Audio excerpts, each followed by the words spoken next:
Hello student, welcome to my channel सर्वन lecturer. जितने भी स्टूडेंट क्लास 10 में है, आज का ये वीडियो सबसे ज्यादा इंपॉर्टेंट है। यूपी बोर्ड एग्जाम 2023 का ये हिंदी का एक वायरल पेपर है। आप लोगों को जो 16 फरवरी का हिंदी का पेपर है, यही पेपर आप लोगों को बोर्ड एग्जाम में देखने को मिलेगा। ये आप लोगों का हिंदी का एक वायरल पेपर है, तो आज के इस वीडियो को लास्ट तक जरूर देखना। मैं आप लोगों को सॉल्यूशन के साथ समझाऊंगा, तो आज की इस वीडियो को लाइक भी कर देना, शेयर भी कर देना। अगर चैनल पर नया तो सब्सक्राइब जरूर कर लेना, ठीक है।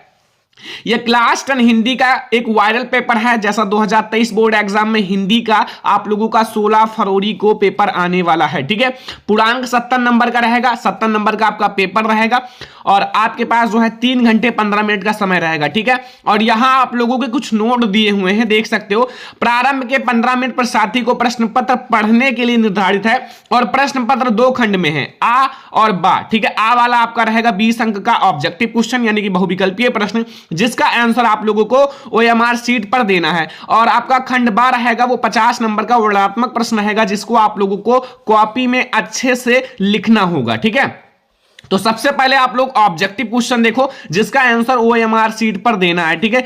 तो सबसे पहले आप लोग खंड आ देखो, इसमें आप लोगों का लिखा हुआ है निम्नलिखित कथनों में से कोई एक कथन सत्य है, उसे पहचान कर लिखिए। एक एक नंबर का क्वेश्चन ऑब्जेक्टिव रहेगा।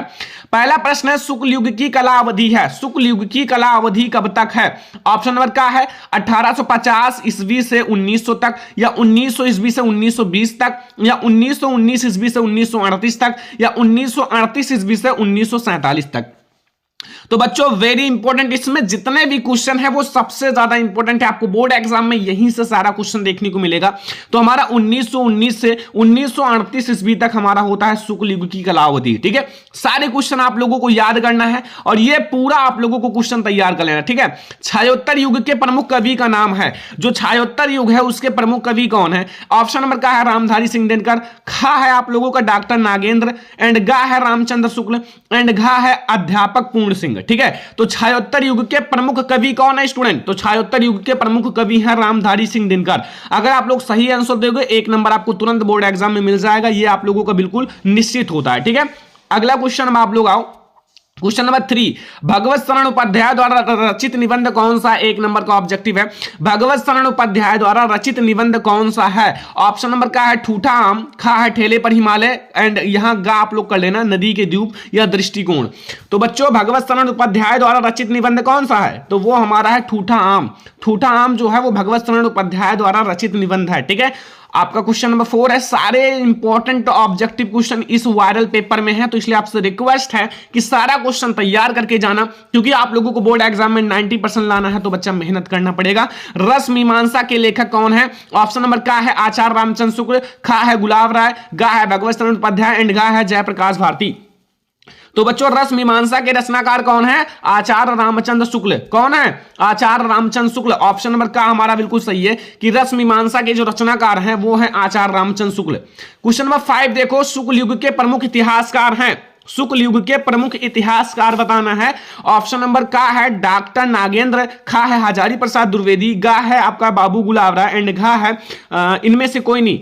तो बच्चों जो शुक्ल युग के हमारे प्रमुख इतिहासकार हैं वो हैं बाबू गुलाब राय। कौन है? बाबू गुलाब राय, ठीक है। शुक्ल युग के प्रमुख इतिहासकार हैं। याद रखना जितना क्वेश्चन इसमें है, ठीक है। अब आप लोगों का क्वेश्चन नंबर 6 आ गया, निम्नलिखित में से आधुनिक काल के विशेषता कौन सी है? आधुनिक काल की विशेषता बताना है। ऑप्शन नंबर का है जीवन के यथार्थ की प्रधानता, एंड खा है बौद्धिकता की प्रधानता, ऑप्शन नंबर का और खा दोनों, या मुक्तक काव्य की प्रमुखता, ठीक है। तो इसमें हमारा ऑप्शन नंबर का और खा दोनों हो जाएगा। इनकी 2 विशेषता है, एक तो जीवन के यथार्थ की प्रधानता, एक है बौद्धिकता की प्रधानता, ठीक है। 1 नंबर आपको तुरंत मिल जाएगा, ओएमआर सीट पर आप लोग गा वाला ऑप्शन लगा देना, ठीक है। अगला देखो 7 नंबर क्वेश्चन है, साकेत महाकाव्य के रचनाकार किसके हैं? यह साकेत महाकाव्य की रचना किसने की है, ठीक है। ऑप्शन नंबर का है मैथिली शरण गुप्त, खा है जयशंकर प्रसाद, गा है नागार्जुन, या हरिओध। तो बच्चों मैथिली शरण गुप्त जी ने साकेत महाकाव्य की रचना की है। कौन किया है? मैथिली शरण गुप्त जी ने। हमारा क्वेश्चन नंबर 8 है कि प्रगतवादी युग की दो विशेषताएं कौन सी हैं। प्रगतवादी युग की दो विशेषताएं बतानी है स्टूडेंट, ठीक है।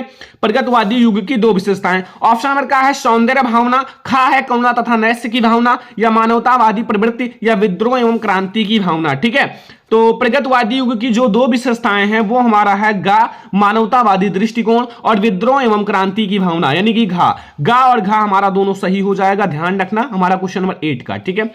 क्वेश्चन नंबर 9 आप लोग देखो, निम्न में से रीतिकाल के प्रमुख दो कवि कौन से हैं। रीतिकाल के दो कवि बताना है, एक है पद्माकर, एक है बिहारी, या फिर का और खा दोनों, या सूरदास, ठीक है। तो रीतिकाल के जो तो प्रमुख कवि हैं बच्चों वो हैं बिहारी और पद्माकर, ठीक है। दोनों हमारा सही है, ठीक है। ऑप्शन नंबर आपका का और खा दोनों सही है, ठीक है। ये हमारा क्वेश्चन नंबर 9 है, सारा क्वेश्चन याद रखना, ठीक है। क्वेश्चन नंबर 10 है कि ललित ललाम के रचयिता हैं, ठीक है। ललित ललाम के रचयिता कौन है, 1 नंबर का ऑब्जेक्टिव क्वेश्चन है। ऑप्शन नंबर का है पद्माकर, खा है मतीराम, या भूषण, या बिहारी। तो बच्चों जो ललित ललाम है इनके जो रचयिता हैं वो है मतीराम। कौन है, मतीराम। 1 नंबर का ऑब्जेक्टिव है मतीराम, ठीक है। तो ये हमारा बिल्कुल सही है। क्वेश्चन नंबर 11 पर आप लोग आ जाओ, क्वेश्चन नंबर 11 पर, ठीक है। इसमें क्या पूछ रहा है, ध्यान से देखो कि हंसी हंसी भाजय देख दूल्हा दिगंबर को, पाहुनी जे आवे हिमाचल के उछाल में, ठीक है। निम्न में कौन सा रस है, आपको इसमें बताना है कि कौन सा रस है बच्चों, ठीक है। कौन सा रस है ये आप लोगों को बताना है, श्रृंगार रस, करुण रस, हास्य रस, या वीर रस। तो इसमें बच्चों कौन सा रस है, ठीक है। हंसी हंसी, हंसी हंसी का मतलब होता है हंसना, तो इसलिए इसमें हमारा हास्य रस हो जाएगा। क्या हो जाएगा, हास्य रस। और हास्य रस का जो अस्थायी भाव होता है वो हंसना ही होता है, ठीक है। चलो अगला क्वेश्चन देखते हैं, क्वेश्चन नंबर 12 कि हरिमुख मनहु मयंक पंक्ति में कौन सा अलंकार है। हरिमुख मनहु मयंक पंक्ति में कौन सा अलंकार है, उत्प्रेक्षा अलंकार, रूपक अलंकार, उपमा अलंकार, या अनुप्रास अलंकार, ठीक है। तो कौन सा अलंकार है, इसमें हमारा जो अलंकार है बच्चों वो उत्प्रेक्षा अलंकार है। कौन सा है, उत्प्रेक्षा अलंकार। ऑप्शन नंबर का हमारा बिल्कुल सही है। क्वेश्चन नंबर 13 देखो, लिखकर लोहित लेख डूबा गया दिनमन अड़ा, ठीक है। और व्योम सिंधु सखी देख तारक बुंद बुंद दे रहा, ठीक है। इसमें पहले और तीसरे चरण में आपको मात्रा बतानी है। पहले और आप लोगों का जो तीसरा चरण है इसमें मात्रा बतानी है, ठीक है। तो पहले और तीसरे चरण में हमारी 11 मात्राएं हैं। ऑप्शन नंबर का बिल्कुल सही है। आप लोग काउंट कर लेना, मैंने ऑलरेडी बताया है कैसे काउंट किया जाता है, ठीक है। अगला देखो क्वेश्चन नंबर 14 कि सुदर्शन शब्द में उपसर्ग है। सुदर्शन शब्द में उपसर्ग बताना है, ठीक है। ऑप्शन नंबर का है निर, या सु, या सहृदय, या बड़ा आ, ठीक है। तो सुदर्शन शब्द में जो आपका उपसर्ग है वो है सु। क्या है बच्चों, सु, ठीक है। यानी कि आपका आगे सु लगा, उपसर्ग का मतलब आगे जोड़ना, तो आगे सु लगा हुआ इसलिए सु हमारा हो जाएगा। घबराहट शब्द में प्रत्यय है, देखो अब आपको जो प्रत्यय है वो पीछे जुड़ता है, ठीक है। तो घबराहट में हमारा हा और टा लास्ट में जुड़ा हुआ इसलिए हट हमारा हो जाएगा। ऑप्शन नंबर का बिल्कुल सही है, ठीक है, ध्यान रखना। अब हमारा आता है बच्चों क्वेश्चन नंबर 16 कि भवानी शंकर में समास कौन सा है, तत्पुरुष समास, द्विगु समास, बहुब्रीहि समास, द्वंद्व समास। सबसे पहले आप ध्यान रखना कि आपके सिलेबस में द्वंद्व और द्विगु समास है, तो इसी दोनों में से कोई होगा। तो भवानी शंकर में हमारा बच्चों द्वंद्व समास है। कौन समास है, द्वंद्व समास। ध्यान रखना, बोर्ड एग्जाम में लिख कर आना, छोड़ कर नहीं आना। कमल राजीव जलज आदि कहलाते हैं, मतलब आदि क्या कहलाते हैं, विलोम या उपसर्ग या पर्यायवाची या हमारा प्रत्यय। तो बच्चों ये उल्टा नहीं है, ये हमारा एक ही कमल का कई नाम है, ठीक है। तो इसलिए हमारा एक ही के अगर ज्यादा नाम हो तो वो पर्यायवाची होता है, ठीक है। पर्यायवाची हमारा गा वाला ऑप्शन सही है। अगला क्वेश्चन आ जाओ बच्चों 18 नंबर क्वेश्चन, ठीक है। इसमें है कि प्रत्येकम संधि विच्छेद है, प्रतिएकम का संधि विच्छेद है, प्रतिधन एका, प्रतिधन एकम, या प्रतिएकम, या फिर प्रतिधन एकम, ठीक है। तो आपका प्रत्येकम का संधि विच्छेद होगा प्रतिधन एकम। ऑप्शन नंबर खा हमारा बिल्कुल सही है, ठीक है। ऑप्शन नंबर खा बिल्कुल सही है, ध्यान रखना, ठीक है। अब 19 नंबर क्वेश्चन बच्चों, मधुसा रूप है मधु का, ठीक है। मधुसा रूप है मधु का, इसको आप लोग चेक कर लेना, आप लोग इसका कमेंट बॉक्स में फटाफट कर दो, ठीक है। HW है, ये देख लो, इसको मैं बता देता हूं। हसेऊ, ठीक है, रूप है हस का, तो ये हमारा है विधिलिंग लकार प्रथम पुरुष बहुवचन। विधिलिंग लकार प्रथम पुरुष बहुवचन 1 नंबर का ऑब्जेक्टिव है, ठीक है। ये 20 मार्क्स का पहले आप लोगों को ऑब्जेक्टिव आएगा और उसका आंसर OMR शीट पर देना है, ठीक है। और इसमें जितने भी ऑब्जेक्टिव क्वेश्चन है बच्चों वो सबसे ज्यादा इंपॉर्टेंट है बोर्ड एग्जाम 2023 के लिए, ठीक है। अब हमारा आता है खंडवा। खंडवा में आप लोगों का है सबसे पहले क्या है बच्चों, आप लोगों का 6 नंबर का आप लोगों का गद्यांश, ठीक है। 6 नंबर का आप लोगों का सबसे पहले गद्यांश आएगा। निम्नलिखित गद्यांशों में से किसी एक नीचे दिए गए प्रश्नों का उत्तर दीजिए। ठीक है, सबसे पहले बच्चों ये आप लोगों का पहला गद्यांश है, 6 नंबर आपको मिलेगा और गद्यांश आप लोगों को बोर्ड एग्जाम में लिख कर आना है। ठीक है, लिखा हुआ है, दूसरी बात जो इस संबंध में विचारणीय है, ठीक है, वह यह है कि संस्कृति अथवा सामूहिक चेतना ही हमारे देश का प्राण है। इसी नैतिक चेतना के सूत्र से हमारे नगर और ग्राम, हमारे प्रदेश और संप्रदाय और हमारे विभिन्न वर्ग और जातियां आपस में बंधी हुई हैं। जहां उनमें और सब तरह की विभिन्नताएं हैं, वहां उन सब में एकता, यह एकता है। ठीक है, और इतना अंडरलाइन है, देख लो यहां तक अंडरलाइन है। इसी बात को ठीक तरह से पहचान लेने से बापू ने जनसाधारण को बुद्धिजीवियों के नेतृत्व में क्रांति करने के लिए तत्पर करने के लिए इसी नैतिक चेतना का सहारा लिया। ठीक है, अब सबसे पहले आप लोग इस गद्यांश को ध्यान से पढ़िएगा। जब आप लोग इस गद्यांश को ध्यान से पढ़ोगे ना तो आपको पता चल जाएगा कि इस चैप्टर से लिया गया। सबसे पहले हर जगह संस्कृति की बात की गई है। ठीक है, भारतीय संस्कृति। ठीक है, तो बच्चों सबसे पहले आप लोग और ध्यान से समझना, इसको सॉल्व करने के लिए सबसे पहले इस अंडरलाइन वाले पोर्शन को ध्यान से पढ़ना। अंडरलाइन वाले को कम से कम 2 से 3 बार पढ़ लेना। जब आप इसको 2 से 3 बार पढ़ लोगे ना तो फिर आप लोगों को इसका अर्थ ऑटोमेटिक समझ में आता चला जाएगा। सबसे पहले आपसे क्वेश्चन 3 पूछेगा, 3 क्वेश्चन पूछेगा बच्चों, और 3 क्वेश्चन में तीनों का आंसर देना। पहला, प्रस्तुत गद्यांश का संदर्भ लिखिए। अब संदर्भ आप लोगों को लिखना है ना, तो संदर्भ के लिए मैं आपको बता देता हूं, यह हमारा बच्चों भारतीय संस्कृति चैप्टर से लिया गया। किस चैप्टर से, मैं यहां लिख देता हूं, भारतीय संस्कृति चैप्टर से। ठीक है, भारतीय संस्कृति चैप्टर से। इसके जो लेखक हैं वो हैं आप लोगों का डॉक्टर राजेंद्र प्रसाद। कौन है? डॉक्टर राजेंद्र प्रसाद। तो अगर आप ये लिख दोगे ना 2 नंबर संदर्भ का मिल जाएगा। ठीक है, आपका पाठ का नाम, लेखक का नाम लिखना है, 2 नंबर आपको संदर्भ का मिल जाएगा तुरंत। अब आपका गद्यांश के रेखांकित अंश की व्याख्या तो मैंने बताया है ना बच्चों कि आप लोग इस जो आपका अंडरलाइन वाला है इसको 2 से 3 बार ध्यान से पढ़ लेना, फिर आप लोगों को सब कुछ समझ में आ जाएगा। ठीक है, और क्रांति के लिए बापू ने किसका सहारा लिया, तो इसी गद्यांश में आपको मिल जाएगा। इसका भी आंसर 2 नंबर आपको मिल जाएगा। ठीक है, तो आप लोगों को गद्यांश 6 नंबर का तुरंत फिक्स हो गया। अगर ये नहीं आता ना तो आगे आओ, इसको करो। ठीक है, ऑप्शन भी है, हे भगवान तब के लिए विपद के लिए इतना आयोजन। ठीक है, परम पिता की इच्छा के विरुद्ध इतना साहस, पिताजी क्या भीख नहीं मिलेगी, क्या कोई हिंदू भूपृष्ठ पर जीवित नहीं बचा रह जाएगा जो ब्राह्मण को 2 मुट्ठी अन्न दे सके, यह असंभव है, फेर दीजिए पिताजी, मैं कांप रही हूं, इसकी चमक आंखों को अंधा बना रहा है। ठीक है, सबसे पहले यहां से यहां तक अंडरलाइन है। ठीक है, अंडरलाइन वाला को आपको मैंने बताया कि 2 से 3 बार पढ़ो, क्योंकि इसका आप लोगों को व्याख्या भी करना होता है, 2 नंबर आपको मिलता है। ठीक है, तो ये अंडरलाइन वाला सबसे पहले ध्यान से पढ़ लेना, ध्यान से समझ लेना। फिर आप लोगों से इसमें 3 क्वेश्चन पूछेगा। यहां ऑप्शन आपका क्या है, उपयुक्त गद्यांश का संदर्भ लिखो। तो ये जो हमारा चैप्टर है, ये चैप्टर का नाम है ममता। ठीक है, और इसके जो लेखक हैं वो है जयशंकर प्रसाद। कौन है? जयशंकर प्रसाद। ठीक है, ममता चैप्टर है और जयशंकर प्रसाद जिसके लेखक हैं। ठीक है, सारे जितने भी इसमें गद्यांश पद्यांश ऑब्जेक्टिव क्वेश्चन है सारे बहुत ज्यादा इंपॉर्टेंट, आपसे रिक्वेस्ट है कि तैयार करके जाना। तीसरा है गद्यांश में किस कार्य को ईश्वर के विरुद्ध बताया गया है, गद्यांश में किस कार्य को ईश्वर के विरुद्ध बताया गया है, तो ये 2 नंबर आपको मिल जाएगा। मतलब दोनों में से कोई एक करके आना बोर्ड एग्जाम में, 6 नंबर आपको तुरंत मिल जाएगा, कोई नहीं काट सकता। आप सही से लिखना, प्रश्नोत्तर संख्या सब कुछ डाल के अच्छे से लिखना कि बोर्ड एग्जाम में जब कॉपी चक्कर एग्जाम में तो पता चले कि एक टॉपर की कॉपी है।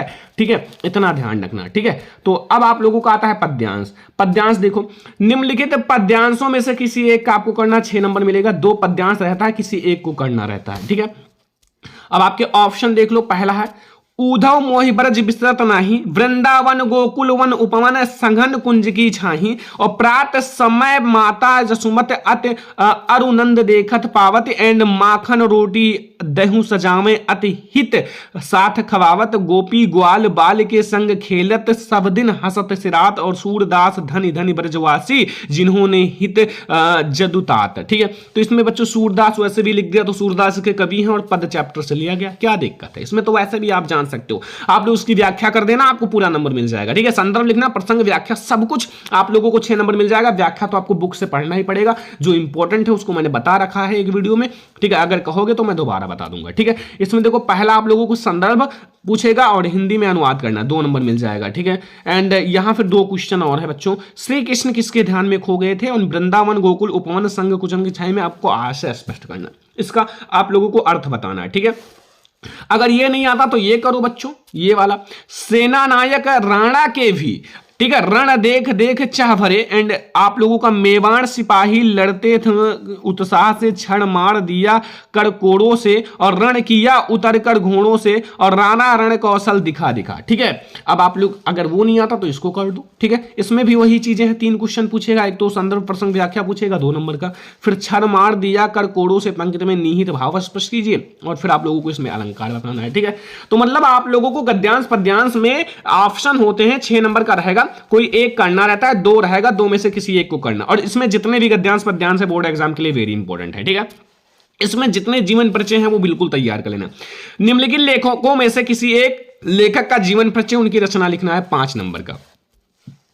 रामचंद्र शुक्ल, आचार्य रामचंद्र शुक्ल जी का मैंने पढ़ा रखा है, और ये बोर्ड एग्जाम के लिए वेरी इंपॉर्टेंट है। ये पूरा वायरल पेपर है, तो इसमें जितने भी क्वेश्चन है बोर्ड एग्जाम के लिए वेरी इंपॉर्टेंट है। और जयशंकर प्रसाद, ये भी बोर्ड एग्जाम के लिए वेरी इंपॉर्टेंट है, इसको भी तैयार कर लेना। भगवत शरण उपाध्याय, तो मतलब ये तीनों आप तैयार कर लेना, मतलब आप इसको तैयार करना या नहीं, लेकिन ये दोनों जरूर तैयार कर लेना। ठीक है, आचार्य रामचंद्र शुक्ल और जयशंकर प्रसाद जी का एकदम 100% आपका आएगा ही आएगा, तो मैं यहां लिख देता हूं 100%, तो आप लोग इसको तैयार कर लेना। ठीक है, अगला देखो, लिखा निम्नलिखित कवियों में से किसी एक कवि का जीवन परिचय तथा उनकी रचना लिखना है 5 नंबर का। सूरदास, सुमित्रानंद पंत और सुभद्रा कुमारी चौहान, तो सूरदास का तैयार करना, सुमित्रानंद पंत का तैयार करना, तुलसीदास जी का, ये 3 तो सबसे ज्यादा इंपॉर्टेंट है। तो इसमें देखो 2 तो बता रखा था मैंने, इसको तैयार कर लेना, तो मतलब ये 2 आ ही गया। ठीक है, अब आप लोग सुभद्रा कुमारी चौहान का तैयार करना या नहीं, लेकिन तुलसीदास का जरूर तैयार कर लेना, बोर्ड एग्जाम के लिए वेरी इंपॉर्टेंट है। तो 5 नंबर यहां से मिल जाएगा। अब बच्चों आपका आता है आगे, संस्कृत गद्यांशों में से किसी एक का करना है। ठीक है, अब यहां आपके 2 गद्यांश हैं। सबसे पहले आरक्षक श्रीमान, ठीक है, अयम अश्य चंद्रशेखर अया राजद्रोही गत दिने अन्य एंड असहयोगिता संभया एक्सा एंड आरक्षक।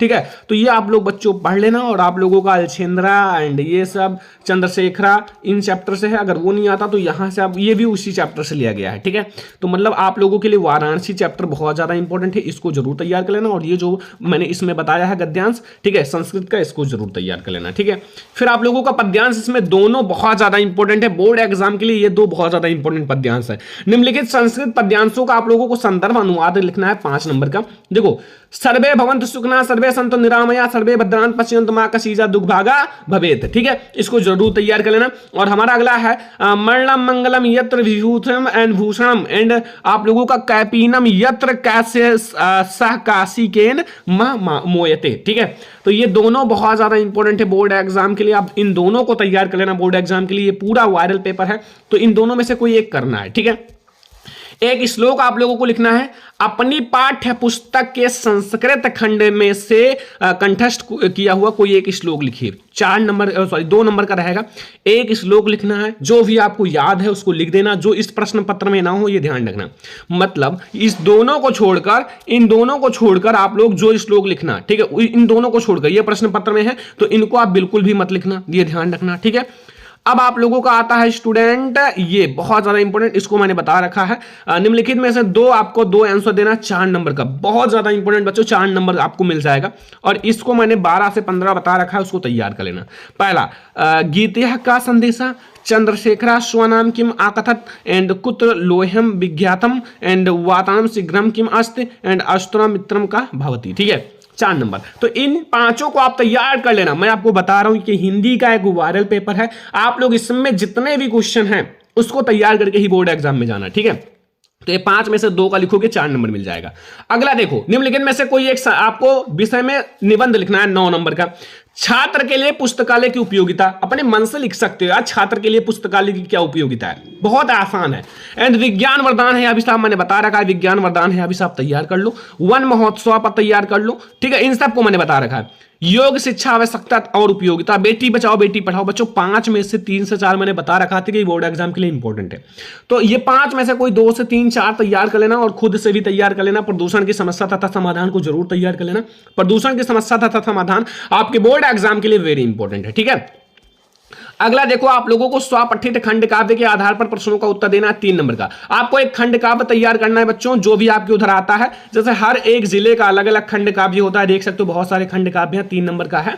और हमारे इधर तो भैया ज्योति जवाहर आता है, ज्योति जवाहर खंड काव्य, तो इसलिए सारे बच्चे जो भी जिस जिले में जो आता है उसको तैयार कर लेना, ठीक है।